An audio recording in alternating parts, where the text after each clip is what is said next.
Hello, what is up everyone? It is I, Ewan from What Culture, and today I'm joined by Ash. How are you today? I'm good. How are you, Ewan? I'm doing good. We've roped you into this because you're kind of a horror aficionado around these parts, and we're going to talk about Blade, who is quite horrific in his own unique way. He does slay vampires, and he did it very, very well. And Wesley Snipes played the character about 18 years ago, 20 years ago? A little while ago. Oh dear. But yeah, so for a while now, Marvel have had the rights to the character, and people have been kind of thinking, well, do we want a Blade film? Do we want a Blade TV show? And they've been very quiet about it. But recently, a Redditor has found a theory to do with Thor Ragnarok, which we all love. Ash has got a very good Korg impression.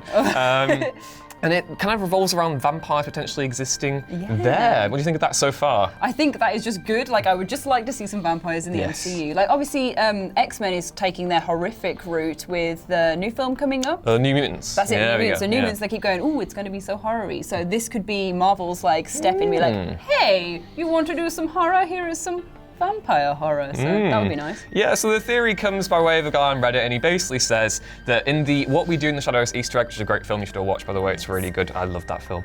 He mentions the tri-staked fork that he uses to kill vampires, which is a reference to that film. But there are some implications to this comment that we may have not considered when it first came out. So it sounds as though in the Marvel universe, vampires are just a commonly accepted thing because Korg talks about this and Thor just kind of agrees with them. He's just like, oh no, vampires, totally agree. So the Redditor goes on to state in his comment, which I will read out now.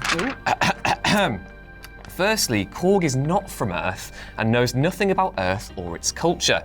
The ending of the film shows us directly where Thor talks about going to Earth and Korg hasn't heard of the planet or anything about it. Now, one could say that vampire fiction found its way to Sakaar and Korg really liked it. You know, we all love a bit of Bram Stoker on the beach. True. But that doesn't make sense. Korg mentions them casually, which means he assumes Thor knows about vampires. Secondly, Thor doesn't really react to the comment, but he does hear it and acknowledge it. This means Thor did indeed know what vampires were, and wasn't surprised that Korg also knew. If Thor simply read up on them while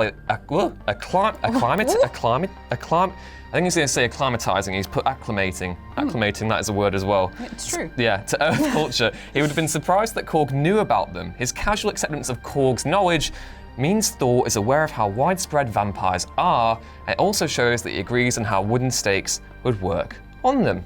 Simple, but effective. So Space vampires. Yeah, space vampires. What do you think of that? I think space vampires. Yeah. No, I just think that's a great concept, isn't it? Like, they could do something really fun with that, and there's so many like comic adaptations that could work with it as well if they wanted to like bring in something new. But space vampires, a common problem. Yeah, common. We all have space vampires. Who are you going to combat them? We don't know. Maybe Thor and Korg, the buddy cop film we've all been secretly waiting for. Please, please. The Redditor goes on to speculate that Thor may have actually battled vampires in the past, which, that's also interesting. I kind of want to see. Imagine if Thor Ragnarok opened up instead of him like fighting the big metal demon, and he was fighting some cosmic vampires. That'd be really cool. Like that whole spinning thing where he's like, oh, I'm gonna do some smart words, like vampires instead. Definitely better. Preferably not Jared Leto's Morbius. Oh God. Sorry to end that on a bummer, but let us know what you think of cosmic vampires potentially being in the MCU and whether you want to see Thor and Korg team up to take them on with that little tri-stake jabby thing. Please let us know in the comments below. As always, I've been Ewan. I've been Ash. And we'll see you next time.